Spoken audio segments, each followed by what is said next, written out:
Before we get into today's show, let me tell you about HubSpot. If you're hustling in the trenches to build a business or bootstrapping one of your own, let's talk about an AI-powered tool that can lighten up your workload a bit. HubSpot's Campaign Assistant is a game changer for creating marketing campaigns at scale. It quickly turns your key selling points into a cohesive pitch, which helps you deliver knockout emails, ads, and landing pages in minutes. So let Campaign Assistant take care of the campaigns so you can get back to growing your business. Work smarter, not harder at HubSpot.com/campaign-assistant. Howdy, folks. It is Thursday, July 7th. I'm Jacob Cohen here with Juliet, Bennet, Rylah, and this is the Hustle Daily Show. Later in today's episode, I've been having a ton of trouble finding quarters to use at the laundromat, and apparently I'm far from the only one, but the problem isn't so much that there aren't enough quarters out there, it's that they're not circulating efficiently, and Juliet spoke with the U.S. Mint to find out why that is, and she's going to break it down for us. But before we get to that, I'm going to run through the latest in business and tech news. Let's get crack-a-lackin'. All right, first things first. Electric pickup and SUV maker Rivian said it produced 4,401 vehicles in the second quarter, beating expectations and up 72% from their Q1 production numbers. They've got a goal of producing 25,000 cars this year, and it seems they are on track to do that. The stock is down around 75% from its all-time high as the company's battled shortages and production snafus. But it jumped over 10% yesterday, so I guess you could say they are charged up. All right, next up, Amazon agreed to options for a 2% stake in Grubhub with the possibility of expanding that to 15% in the future. The company will offer Prime members a free one-year subscription to the service. Analysts see a future where Amazon goes so far as to buy Grubhub's operations entirely, which would be a super powerful vertical integration play between the delivery platform and Whole Foods. But the market seems to think that too. DoorDash and Uber stock both fell on the news. Moving along, Apple on Wednesday announced a new feature for iPhones called Lockdown Mode, intended to protect high-profile users like politicians and activists against hackers. Lockdown Mode turns off several features and access points on the iPhone to reduce the potential of a hack, and Apple will pay up to $2 million to researchers who find a security flaw in Lockdown Mode.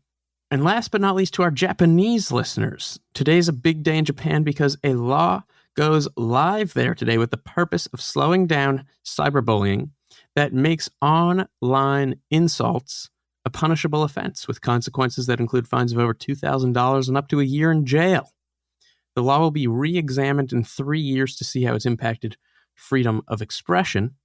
But I don't know, do you think this will negatively impact the quality of memes coming out of Japan? I think so. Yeah, I think people will just find a way to get around it the way they already do by using asterisks to obfuscate what they're trying to say. Yeah. I think they'll just do that. Yeah, this is going to be a very hard thing to track. Maybe they can use like a Tor browser or VPN or something and then just be mean to people on 4chan and Reddit. Yeah. All right, and with that, let's discuss where the heck all of America's coins have gone. I have gone to the local Chase Bank here multiple times over the last couple weeks. And every time they tell me the same thing. They haven't had quarters for 3 months.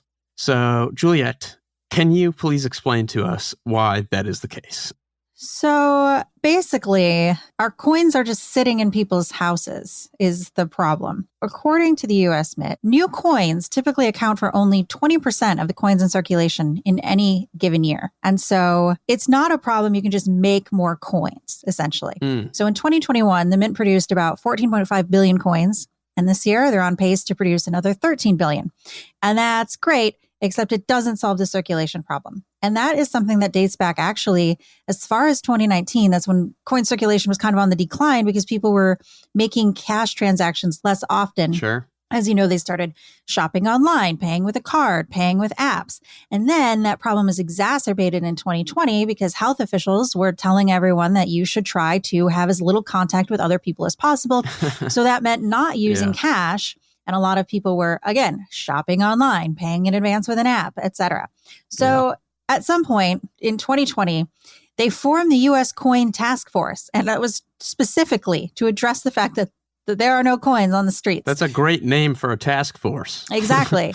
And as of May 2021, they had said that much of the $48.5 billion in coins already in circulation is just sitting in people's houses. And this is hard on people who rely on cash transactions, people who don't have traditional banking accounts, people who don't have smartphones, and businesses that rely on coins, laundry, vending machines, parking meters, and the people who are beholden to them, essentially.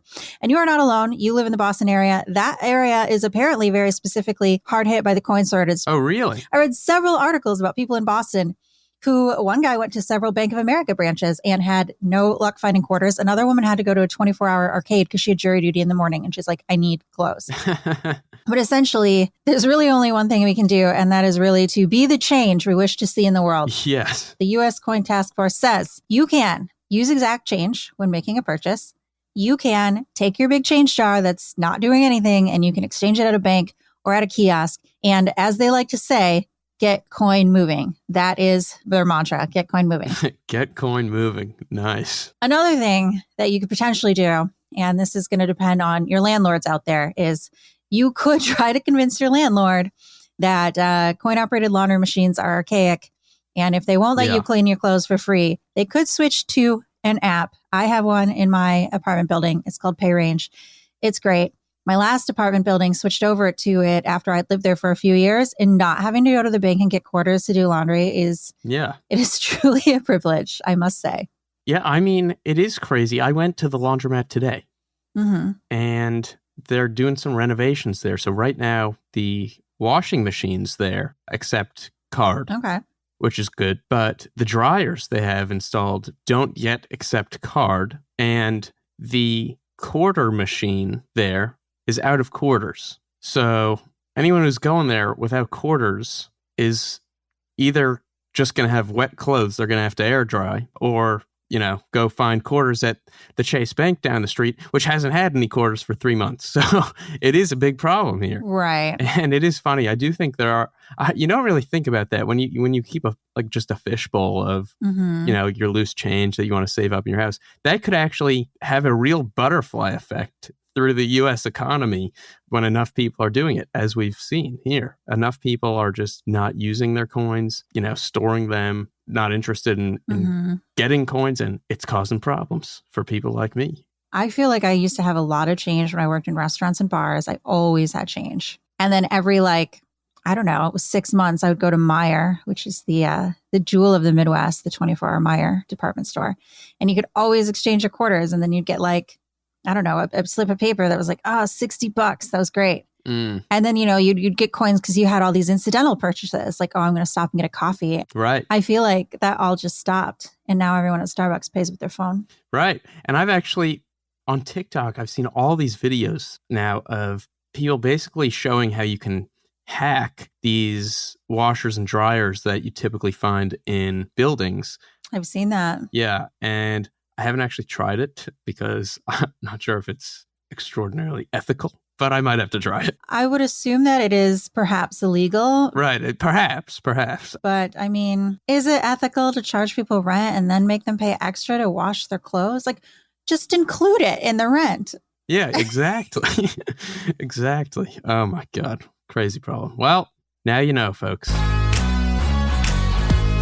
And bada bing, bada boom. That's going to do it for us today, folks. Thank you so much for tuning in to the Hustle Daily Show. We're a proud part of the HubSpot Podcast Network. Our editor today is Ezra Trupiano. Our executive producer is Darren Clark. If you liked what you heard, we've got a lot more tech and business coverage in our newsletter, which you can sign up for at thehustle.co. Have a wonderful Thursday, and we'll see you tomorrow.